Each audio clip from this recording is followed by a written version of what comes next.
उदों। अच्छा, ਜਿਹੜਾ ਯਾਨੀ ਕਿ ਬੰਬ ਜਿਹੜਾ ਤਾਂ ਹਲੇ ਨਹੀਂ ਸੀ ਚੱਲਿਆ ਹੁੰਦਾ, ਲੇਕਿਨ ਬੰਦਿਆਂ ਨੂੰ ਲੱਭ ਜਾਣਾ, ਉਹਨਾਂ ਆਪ ਹੀ ਨਕਾਰਾ ਕਰ ਲੈਣਾ। आपे नकारा कर लेंदे हन, बच्चे एडे तेज सन ना साडे, ਉਹ ਆਪੇ ਹੀ ਨਕਾਰਾ ਕਰ ਲੈਂਦੇ ਜਦੋਂ ਹਨ। ਚਾਚਾ ਜੀ ਤੁਸੀਂ ਦੇਖਿਆ ਟੈਂਕਾਂ ਨੂੰ ਅੱਗ ਲੱਗੀ ਸੀ, ਮੇਜਰ ਸਾਹਿਬ ਦੇ ਟੈਂਕਾਂ ਨੂੰ ਜਿਹੜੇ ਪਾਕਿਸਤਾਨੀ ਨੇ, ਤੇ ਤੁਹਾਨੂੰ ਵੇਖ ਕੇ ਫੌਰੀ ਤੌਰ ਤੇ ਕੀ ਖਿਆਲ ਆਇਆ ਕਿ ਪਾਕਿਸਤਾਨੀ ਨੇ ਜਾਂ ਇੰਡੀਆ ਦੇ ਟੈਂਕ ਨੇ? ਜਦੋਂ ਅਸੀਂ ਬਾਹਰ ਗਏ ਆ, ਫਿਰ ਅਲੜ ਨੂੰ ਨੱਠਣ ਲੱਗੇ ਆ, ਤੇ ਉਹ ਵੇਖਿਆ ਉਹ, ਤੇ ਇਹਨਾਂ ਟੈਂਕਾਂ ਨੂੰ ਅੱਗ ਲੱਗੀ ਹੈ ਮੇਜਰ ਜ਼ਿਆਉਦੀਨ ਅਬਾਸੀ ਦੇ, ਮੇਜਰ ਜ਼ਿਆਉਦੀਨ ਅਬਾਸੀ ਦੇ। ਫਿਰ ਇੱਥੇ ਮੇਜਰ ਅਬਾਸੀ ਦਾ ਪਿਓ ਆਇਆ, ਨਾਲ ਉਹਦੀ ਜਨਾਨੀ ਆਈ ਹੈ, ਨਾਲ ਇੱਕ ਛੋਟਾ ਭਰਾ ਉਹ ਆਇਆ। ਉਹਨਾਂ ਫਿਰ ਆ ਕੇ ਤਸਵੀਰਾਂ ਵੀ ਬਣਾਈਆਂ ਨੇ, ਤਸਵੀਰਾਂ ਉਹਨਾਂ ਦਿੱਤੀਆਂ ਨੇ ਇਹਨਾਂ ਨੂੰ, ਲੋਕਾਂ ਨੂੰ ਪਿੰਡ ਦੇ ਵਿੱਚ, ਇੱਥੇ ਇੱਥੇ ਤੁਸੀਂ ਵੇਖਣਾ ਲਾ ਲਵੋ ਪੁੱਤਰੋ, ਧੀਓ लाओ ਇੱਥੇ अपने घर है। मेजर अब्बासी है। अस्सलाम वालेकुम नाज़रीन, अभी हमारे साथ मौजूद हैं गांव खाना वाली के रहायशी हाजी मोहम्मद लतीफ़ साहब। उनसे पूछते हैं कि 11 सितंबर 1965 को उन्होंने क्या देखा मेजर ज़ियाउद्दीन अहमद अब्बासी शहीद के हवाले से। अस्सलाम वालेकुम। वालेकुम सलाम जी। उस वक्त मैं उठिया वा, मैं धार कढ़ना पे, एक मज की मैं धार कढ़ ली है। ये टैंक बड़े ने ढाब विच, ਇਹ ਢਾਬ ਹੈ ਅੱਗੇ ਪਰਾਂ, ਇਹ ਸਾਡੇ ਕਿ ਉਹਨਾਂ ਦੇ? ਇਹ ਸਾਡੇ, ਇਹ ਮੇਜਰ ਅਬਾਸੀ ਦਾ ਟੈਂਕ ਵੜਿਆ। ਤੇ ਇਹ ਵੇਖ ਨਾ ਅੱਗੋਂ ਆਏ ਨੇ ਫੈਰ, ਇਹ ਫਿਰ ਪਿਛੇ ਨੂੰ ਗਏ ਨੇ, ਫਿਰ ਕਮਾਦਾਂ ਤੋਂ ਹਟ ਗਏ ਨਾ, ਤੇ ਉੱਤੋਂ ਦੀ ਆ ਕੇ ਤੇ ਉੱਤੋਂ ਦੀ ਅਟੈਕ ਕਰਨੇ ਆ। ਉਹ ਫਿਰ ਇੱਥੇ ਜਦੋਂ ਅਸੀਂ ਨਿਕਲੇ ਆ ਨਾ, ਅਸੀਂ ਬਾਹਰ ਨਿਕਲੇ ਆ, ਸਾਡੇ ਉੱਤੇ ਕੋਠਾ ਇੱਕ ਡਿੱਗ ਪਿਆ, ਢਾਰਾ ਇੱਕ ਸੀ, ਤੇ ਉਹਦੇ ਵਿੱਚ ਅਸੀਂ ਬੈਠੇ ਆ, ਡੰਗਰ ਇੱਥੇ ਸਾਡੇ ਬੱਦੇ ਰਹਿ ਗਏ ਨੇ। ਜਦੋਂ ਅਸੀਂ ਬਾਹਰ ਗਏ ਆ, ਫਿਰ ਅਲੜ ਨੂੰ ਨੱਠਣ ਲੱਗੇ ਆ, ਤੇ ਉਹ ਵੇਖਿਆ ਉਹ, ਤੇ ਇਹਨਾਂ ਟੈਂਕਾਂ ਨੂੰ ਅੱਗ ਲੱਗੀ ਹੈ ਮੇਜਰ ਜ਼ਿਆਉਦੀਨ ਅਬਾਸੀ ਦੇ, ਮੇਜਰ ਜ਼ਿਆਉਦੀਨ ਅਬਾਸੀ ਦੇ।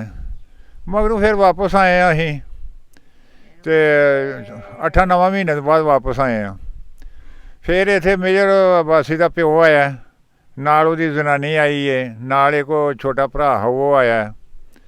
ਉਹਨਾਂ ਫਿਰ ਆ ਕੇ ਤਸਵੀਰਾਂ ਵੀ ਬਣਾਈਆਂ ਨੇ, ਤਸਵੀਰਾਂ ਉਹਨਾਂ ਦਿੱਤੀਆਂ ਨੇ ਇਹਨਾਂ ਨੂੰ, ਲੋਕਾਂ ਨੂੰ ਪਿੰਡ ਦੇ ਵਿੱਚ, ਇੱਥੇ ਇੱਥੇ ਤੁਸੀਂ ਵੇਖਣਾ ਲਾ ਲਵੋ ਪੁੱਤਰੋ, ਧੀਓ लाओ ਇੱਥੇ ਆਪਣੇ ਘਰ ਹੈ। ਮੇਜਰ ਅਬਾਸੀ ਹੈ। ਮੇਜਰ ਸਾਹਿਬ ਦੇ ਜਿਹੜੇ ਖਾਨਦਾਨ ਨੇ ਉਹ ਇੱਥੇ ਆ ਕੇ ਤੇ ਪਿੰਡ ਵਾਲਿਆਂ ਨੂੰ ਮਿਲਿਆ, ਤੇ ਮੇਜਰ ਸਾਹਿਬ ਦੀਆਂ ਤਸਵੀਰਾਂ ਦਿੱਤੀਆਂ ਯਾਦਗਾਰ ਦੇ ਤੌਰ ਤੇ, ਯਾਦਗਾਰ ਦੇ ਤੌਰ ਤੇ ਦਿੱਤੀਆਂ। ਮੇਜਰ ਸਾਹਿਬ ਦੀਆਂ ਤਸਵੀਰਾਂ ਦਿੱਤੀਆਂ।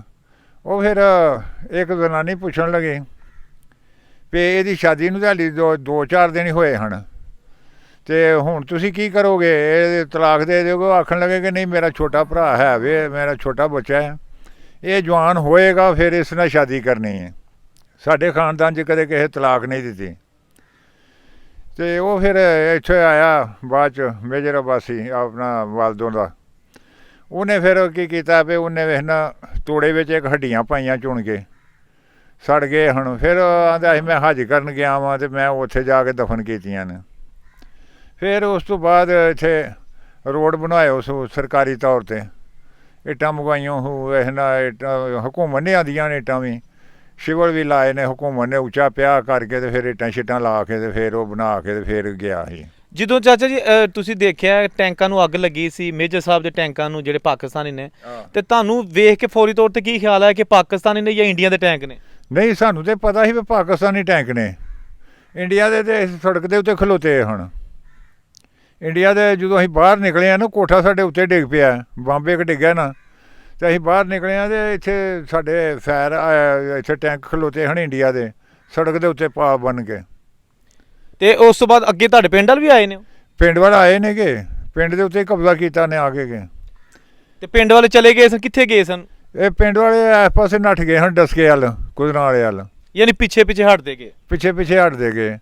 ਤੇ ਇਹ ਤੇ ਸਵੇਰੇ 6 ਤਰੀਕ ਨੂੰ ਨੱਠ ਗਏ ਹਨ ਲੋਕ। ਅਸੀਂ ਇੱਥੇ ਚੰਦ ਬੰਦੇ ਰਹਿ ਗਏ ਹਾਂ, ਇੱਥੇ ਕੁਝ ਮਰ ਗਏ ਹਨ ਰਾਤ ਨੂੰ। ਫਿਰ ਤੁਹਾਡੇ ਪਿੰਡ ਦੇ ਬੰਦੇ ਜਿਹੜੇ ਕੁਝ ਬੰਬ ਨਾਲ ਜਾਂ ਗੋਲੀਆਂ ਨਾਲ ਕੁਝ ਸ਼ਹੀਦ ਵੀ ਹੋਏ ਸਨ? ਸ਼ਹੀਦ ਵੀ ਹੋਏ ਹਨ, ਕੋਈ ਨਾ ਕਈਆਂ ਦਾ ਲਾਪਤਾ ਸੀ, ਕਿਉਂਕਿ ਇੱਥੇ ਬੰਦਾ ਕੋਈ ਵੀ ਨਹੀਂ ਸੀ, ਕਈਆਂ ਦਾ ਲਾਪਤਾ ਸੀ ਸਾਨੂੰ। ਤੇ ਉਹ ਫਿਰ ਇਸ ਤਰ੍ਹਾਂ ਹੋਇਆ ਵੀ ਅਸੀਂ ਫੈਰਾਂ ਦੇ ਥੱਲੇ ਚੱਲਦੇ ਰਹੇ ਹਾਂ। ਫੈਰ ਸਾਡੇ ਤੋਂ ਅੱਗੇ ਡਿੱਗਦੇ ਰਹੇ ਨੇ, ਇਹ ਵੱਧਦੇ ਰਹੇ ਨੇ, ਅਸੀਂ ਅੱਗੇ ਜਾਂਦੇ ਰਹੇ ਹਾਂ ਅਲੜ ਨੂੰ। ਤੇ ਫਿਰ ਅਸੀਂ ਦੂਸਰੇ ਦਿਨ ਆਏ ਹਾਂ, ਫਿਰ ਚੌਥੇ ਦਿਨ ਆਏ ਹਾਂ ਅਸੀਂ 17 ਤਰੀਕ ਨੂੰ। ਫਿਰ ਉੱਥੇ ਅੱਗੇ ਕਬਜ਼ਾ ਹੋ ਗਿਆ ਸੀ ਅਲੜ ਤੱਕ, 9 ਖੰਭੇ ਉਹਨਾਂ ਦੇ ਵਿੱਚ ਆ ਗਏ ਹਨ। ਫਿਰ ਚੁੰਡੇ ਵੀ ਕਬਜ਼ਾ ਕੀਤਾ ਹਣੇ ਆ ਕੇ। ਫਿਰ ਉਹ ਸਾਡੇ ਚਾਚਾ ਪਲਟਨ ਇੱਕ ਆਈ, ਰਿਜ਼ਰਵ ਪਲਟਨ ਹੁੰਦੀ ਹੈ, ਉਹਨਾਂ ਫਿਰ ਆ ਕੇ ਚੁੰਡੀਆਂ ਕੱਢਿਆ ਸੀ ਇਹਨਾਂ ਨੂੰ। ਤੇ ਜਦੋਂ ਇੱਥੇ ਤੁਸੀਂ ਵਾਪਸ ਆਏ ਸੋ, ਜਿੱਥੇ ਵੀ ਤੁਸੀਂ ਗਏ ਸੋ ਜੰਗ ਤੋਂ ਬਾਅਦ, ਤੇ ਕੀ ਮਾਹੌਲ ਸੀ? ਵਰਾਨੀ ਤੇ ਕੋਈ ਬੰਬ ਸ਼ੰਬ, ਕੋਈ ਉਹਨਾਂ ਦਾ ਲੋਹਾ ਖਿਲ ਰਿਹਾ ਸੀ ਇੱਥੇ ਬੰਬਾਂ ਦਾ? ਬੰਬ ਬੜੇ ਹਨ ਜੀ ਇੱਥੇ, ਤੇ ਸਾਡੇ ਲੋਕ ਟੈਕਨੀਕਲ ਹੋ ਗਏ ਹਨ, ਤੇ ਹਕੂਮਤ ਨੇ ਆਰਡਰ ਦਿੱਤਾ ਸੀ ਵੀ ਇਹਨਾਂ ਨੂੰ ਕਿਸੇ ਨੂੰ ਨਾ ਉਠਾਇਓ, ਜਿੱਥੇ ਵੀ ਹੋਏ ਕੋਈ ਤਲਾਹ ਦਿਓ, ਤੇ ਵੇਖਣਾ ਅਸੀਂ ਇਹਨਾਂ ਚੁਗਾਂਗੇ, ਆਪਣੇ ਇਕੱਠਾ ਕਰਾਂਗੇ ਤੇ ਫਿਰ ਅਸੀਂ ਲੈ ਜਾਵਾਂਗੇ। ਤੇ ਅਸੀਂ ਵੇਖ ਲੋਕ ਲੋਹੇ ਵਾਸਤੇ ਨਾ ਇੱਕ ਮੋਰਚੇ 'ਚ ਵੜ ਜਾਂਦੇ ਹਨ, ਛੋਈ ਧਰਦੇ ਹਾਂ ਕਮਾਦ ਦੀ ਨਾਲ, ਤੇ ਉਹਦੇ ਉੱਤੇ ਛੋਈ ਧਰਨੀ ਬੰਬ, ਤੇ ਜਦੋਂ ਉਹਦਾ ਪਟਾਕਾ ਨਿਕਲ ਜਾਣਾ ਨਾ, ਫਿਰ ਉਹਨੇ ਚੱਲਣਾ, ਤੇ ਫਿਰ ਸਾਨੂੰ ਪਤਾ ਲੱਗਣਾ, ਫਿਰ ਹਾਂ ਉੱਠ ਕੇ ਤੇ ਲੋਹਾ ਇਕੱਠਾ ਕਰਨਾ। ਜਾਣੇ ਛੋਟੇ ਛੋਟੇ ਹਨ ਬੱਚੇ ਉਦੋਂ। ਅੱਛਾ, ਜਿਹੜਾ ਯਾਨੀ ਕਿ ਬੰਬ ਜਿਹੜਾ ਤਾਂ ਹਲੇ ਨਹੀਂ ਸੀ ਚੱਲਿਆ ਹੁੰਦਾ, ਲੇਕਿਨ ਬੰਦਿਆਂ ਨੂੰ ਲੱਭ ਜਾਣਾ, ਉਹਨਾਂ ਆਪ ਹੀ ਨਕਾਰਾ ਕਰ ਲੈਣਾ? ਆਪੇ ਨਕਾਰਾ ਕਰ ਲੈਂਦੇ ਹਨ, ਬੱਚੇ ਐਡੇ ਤੇਜ਼ ਸਨ ਨਾ ਸਾਡੇ, ਉਹ ਆਪੇ ਹੀ ਨਕਾਰਾ ਕਰ ਲੈਂਦੇ ਹਨ। ਯਾਨੀ ਉਹ ਆਰਮੀ ਤੇ ਰਹੇ ਹੀ ਨਹੀਂ? ਆਰਮੀ ਤੇ ਨਹੀਂ ਰਹੇ। ਫਿਰ ਟਰੈਕਟਰ ਬਾਅਦ 'ਚ ਆਏ, ਫਿਰ ਉਹ ਇਹਨਾਂ ਪੈਲੀਆਂ ਵਾਹੀਆਂ ਗਈਆਂ, ਫਿਰ ਉਹ ਇਹਨਾਂ ਲੋਹਾ ਵਿੱਚੋਂ ਚੁਣਦੇ ਰਹੇ, ਕੋਈ 2-3 ਸਾਲ ਲੋਹਾ ਚੁਣਦੇ ਰਹੇ ਹਾਂ ਵਿੱਚੋਂ। ਤੇ ਇੱਥੇ ਤੁਸੀਂ ਇੰਡੀਆ ਦੇ ਕੋਈ ਤਬਾਹ ਟੈਂਕ ਵੀ ਵੇਖੇ ਸਨ ਕੋਈ, ਜਾਂ ਜਿਹੜੇ ਖਲੋਤੇ ਹੋਣ ਇੱਥੇ ਕੋਈ ਵੱਡੇ ਵੱਡੇ ਉਹਨਾਂ ਟਾਇਰ ਸ਼ਾਇਰ?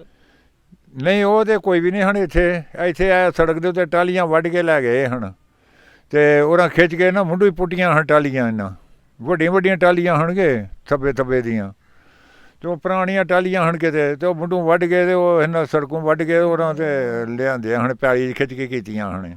ਇਹ ਖਾਨਾ ਵਾਲੀ ਪਿੰਡ ਜਿਹੜਾ ਇੱਥੇ ਪਾਕਿਸਤਾਨ ਤੋਂ ਪਹਿਲਾਂ ਕੋਈ ਦੁਸ਼ਮਣ ਵੀ ਰਹਿੰਦੇ ਰਹੇ ਨੇ ਸਿੱਖ, ਕਿ ਖਾਲਸ ਮੁਸਲਮਾਨਾਂ ਦਾ ਪਿੰਡ ਰਿਹਾ? ਨਹੀਂ, ਖਾਲਸ ਇੱਥੇ ਹਿੰਦੂ ਵੀ ਰਹਿੰਦੇ ਹਨ, ਸਿੱਖ ਵੀ ਰਹਿੰਦੇ ਹਨ, ਹਸਾਈ ਵੀ ਹੈ ਹਨ ਇੱਥੇ।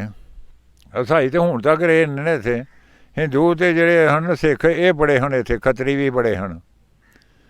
ਤੇ ਇਹ ਅਸਾਂ ਫਿਰ ਉਹ ਵੇਖਿਆ ਨਾ ਕਿ ਇੱਥੇ ਇੱਕ ਜ਼ਨਾਨੀ ਸੀ ਸਾਡੀ ਹਾਜਣ, ਉਹ ਦਾਈ ਸੀ ਪੁਰਾਣੇ ਜ਼ਮਾਨੇ ਦੀ, ਉਹਦੀ ਮਜਦ ਪਈ ਸੀ ਉੱਥੇ ਆਪਣਾ ਵਰਸਾਲੀ।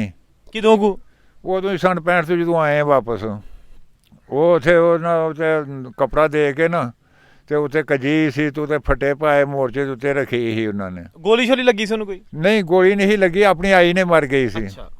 ਉਹ ਫਿਰ ਸਿੱਖਾਂ ਨੇ ਉੱਥੇ ਲਿਖਿਆ ਸੀ ਵੀ ਇਹ ਸਾਡੀ ਦਾਈ ਰਹੀ ਹੈ, ਜਦੋਂ ਵੀ ਕੋਈ ਆਏਗਾ ਖਾਨਾ ਵਾਲੀਓ ਵੇਖਣਾ ਇਹਨੂੰ ਆ ਕੇ ਤੇ ਉੱਥੇ ਲੈ ਕੇ ਜਾ ਕੇ ਦਫਨ ਕਰਿਓ ਜੀ। ਉਹ ਕਿੱਥੇ ਸੀ ਲਾਸ਼ ਉਹਨਾਂ ਦੀ ਪਈ? ਵਰਸਾਲਾਂ ਦੇ ਇੱਕ ਪਿੰਡ ਹੈ ਜੀ, ਇੱਥੇ 3-4 ਮੀਲ ਹੋਏਗਾ ਇੱਥੋਂ। ਅੱਛਾ, ਤੇ ਇੱਥੇ ਕਿਹੜਾ ਕੋਈ ਮਸ਼ਹੂਰ ਸਿੱਖ ਕੇ ਦਾ ਨਾਂ ਯਾਦ ਕੋਈ ਰਿਹਾ ਕਿ ਨਹੀਂ ਯਾਦ? ਨਹੀਂ, ਨਾਂ ਤੇ ਮੈਨੂੰ ਕਿਸੇ ਦਾ ਵੀ ਨਹੀਂ ਯਾਦ, ਸਿੱਖਾਂ ਦਾ, ਖੱਤਰੀਆਂ ਦਾ ਨਾਂ ਵੀ ਨਹੀਂ ਯਾਦ। ਪੁਰਾਣੀ ਗੱਲ ਹੈ, ਪੁਰਾਣੀ ਗੱਲ ਹੈ। ਤੇ ਅੱਛਾ, ਮੈਨੂੰ ਇਹ ਦੱਸੋ ਨਾ ਆਖਰ ਤੇ ਮੈਨੂੰ ਥੋੜਾ ਜਿਹਾ ਦੱਸ ਦਿਓ ਕਿ ਹੁਣ ਮਤਲਬ ਜੰਗ ਪੈਣ ਨੂੰ ਕੋਈ 55 ਸਾਲ ਹੋ ਗਏ ਤੇ ਹਲੇ ਵੀ ਮੇਜਰ ਅਬਾਸੀ ਦੀ ਕੋਈ ਫੈਮਿਲੀ ਕਦੀ ਇੱਥੇ ਆਉਂਦੀ ਹੈ? ਨਹੀਂ, ਹੁਣ ਤੇ ਨਹੀਂ ਜੇ ਕਦੇ ਵੀ ਆਈ। ਕਿਦੋਂ ਗਏ ਸਨ ਆਖਰੀ ਵਾਰੀ? ਆਖਰੀ ਵਾਰੀ 10-12 ਸਾਲ ਹੋ ਗਿਆ ਉਦੋਂ ਆਏ ਹਨ, ਤੇ ਜਦੋਂ ਆਏ ਹਨ ਉਦੋਂ ਇੱਥੇ ਖਤਮ ਵੀ ਦਵਾਉਂਦੇ ਹਨ, ਫੌਜੀ ਆਉਂਦੇ ਵੀ ਹਨ, ਇੱਥੇ ਗੱਡੀਆਂ ਵੀ ਆਉਂਦੀਆਂ ਹਨ, ਸਾਰੇ ਕੰਮ ਕਰਦੇ ਹਨ, ਰੋਡ ਵੀ ਬਣਦੇ ਹਨ, ਤੇ ਇੱਥੇ ਬੜਾ ਉਹ ਇਹਨਾਂ ਮੰਨਤਾ ਹੁੰਦੀ ਸੀ। ਹੁਣ कदे आया ही कोई नहीं है थे। जी तो नाजरीन, ये थे हमारे साथ हाजी साहब। उन्होंने बताया कि यहाँ पर जो है मेजर अब्बासी के जब टैंक को आग लगी, यानी बमबारी उस पर की गई और वो शहीद हुए, तो हम वो अपनी आंखों से मंजर देख रहे थे, लेकिन हम बेबस थे, हम कर कुछ नहीं सकते थे। और इस तरह वो जो उनके साथ लेफ्टिनेंट थे और बाकी जो फ़ौजी जवान थे वो सारे जामे शहादत नोश कर गए। इसके साथ साथ उन्होंने कहा कि मेजर साहब के जो वालिद साहब हैं वो उसके जंग के बाद यहाँ आए और यहाँ से उनकी बाकियात लेकर जन्नतुल बकी के कब्रिस्तान में जाकर उन्होंने वो वहाँ पे दफना दी, जो भी एक बेटे की और बाप की मोहब्बत है। तो ये थोड़ी सी वीडियो बनाई है आपके लिए ताकि आपको उस गाँव से जाके लेटेस्ट इन्फॉर्मेशन दी जाए जहाँ इस बहादुर अफसर ने अपनी जान का नजराना पेश किया। औरंगज़ेब को इजाज़त दीजिए। अल्लाह हाफिज़।